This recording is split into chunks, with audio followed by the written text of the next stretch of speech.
Kamusta mga kastoykong Pinoy? Kung may isang bagay na lagi nating gustong palakasin, yan ay ang isip. Kasi sa totoo lang, kahit gaano tayo kalakas sa katawan, kung mahina naman ang ating isipan, mabilis tayong bumigay sa problema, stress, o kahit simpleng pangyayari sa buhay. Kaya sa video na ito, pag-uusapan natin, paano magiging malakas ang isip gamit ang Stoicism? Hindi ito basta-basta teorya lang. Ito mismo ang mga prinsipyo at practice na ginamit ng mga Stoic philosophers tulad ni na Marcus Aurelius, Seneca at Epictetus. Kung gusto mong maging mas matatag, disiplinado, at hindi madaling matinag sa hamon ng buhay, siguraduhin mong tapusin ang video na ito. Pero bago tayo magpatuloy, paki-like naman ng video na to at paki-subscribe para marami pa tayong video na magagawa para sa Stoikong Pinoy. Maraming salamat po. Tara, simulan na natin. Part 1. Ano ba ang mental strength? Mental strength equals hindi pagiging walang emosyon, kundi kakayahang kontrolin ang emosyon at gumawa ng tamang desisyon kahit nasa gitna ng problema. Stoic quote, "You have power over your mind, not outside events." Marcus Aurelius. Halimbawa sa Pinoy life, traffic, mahina ang isip kapag nagagalit ka agad. Malakas ang isip kapag kaya mong manatiling kalmado at productive. Part 2. Core principles ng Stoicism para palakasin ang isip. Una, kontrolin ang kaya mong kontrolin. Halimbawa, sa trabaho, hindi mo kontrolado ang boss mo o kliyente, pero kontrolado mo kung paano ka magre-react. Pinoy senaryo, kapag nawalan ng trabaho, may dalawang opsyon, magmukmok o maghanap agad ng paraan. Ikalawa, tanggapin ang hindi mo kontrolado. Halimbawa, bagyo, baha o pandemya. Pinoy context, kaysa magreklamo, gumagawa ng hakbang para makasurvive.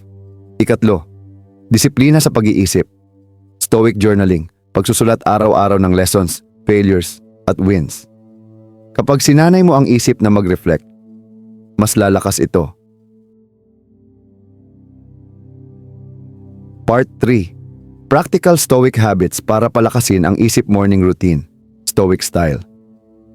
Gumising ng maaga, sagutin ang tanong, ano ang mga bagay na pwede kong makontrol ngayon? Breathing plus short reflection bago magsimula ng trabaho. Evening reflection. Tanungin sarili, ano ang ginawa kong tama? Ano ang pwede kong baguhin bukas? Halimbawa ni Seneca, gabi-gabi nagre-review siya ng sarili niyang aksyon. Voluntary discomfort. Sanayin ang sarili sa hirap para hindi madaling bumigay. Example, cold shower, lakad kahit walang payong, fasting paminsan-minsan. Para kapag dumating ang totoong hirap, handa ka na. Gratitude practice.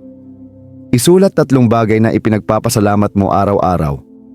Lakas ito sa isip kasi tinuturuan ka mag-focus sa meron, hindi sa kulang. Part 4. Mga real-life Pinoy examples. OFW malayo sa pamilya, sa halip na puro lungkot, ginagamit ang Stoic mindset para tumibay at mag-focus sa layunin. Estudyante bagsak sa exam. Mahina ang isip kapag sumuko agad. Malakas ang isip kapag inaccept ang pagkakamali at nag-review ulit. Negosyante na lugi, Stoic mindset. Ito ay training ground para sa mas malakas na desisyon bukas. Part 5. Exercises para palakasin ang isip. Daily negative visualization. Imagine worst case scenario para pag dumating hindi ka mabibigla. Breathing plus pause response. Kapag galit, huwag agad sumagot. Huminga muna ng malalim 3 beses. Journaling prompt. Ano ang bagay na kinakatakutan ko? Ano ang pwede kong gawin ngayon para humarap dito? Part 6. Stoic quotes breakdown. Marcus Aurelius. If it is not right, do not do it. If it is not true, do not say it. Mental strength equals integrity. Epictetus. We suffer more in imagination than in reality. Mahina ang isip kung puro worry. Seneca. He who is brave is free. Malakas ang isip kapag hindi ka alipin ng takot. Mga kastoy kong Pinoy, tandaan, ang pagiging malakas ang isip ay hindi regalo na basta ibinibigay sa atin. Ito ay bunga ng araw-araw na practice, disiplina, at tamang mindset.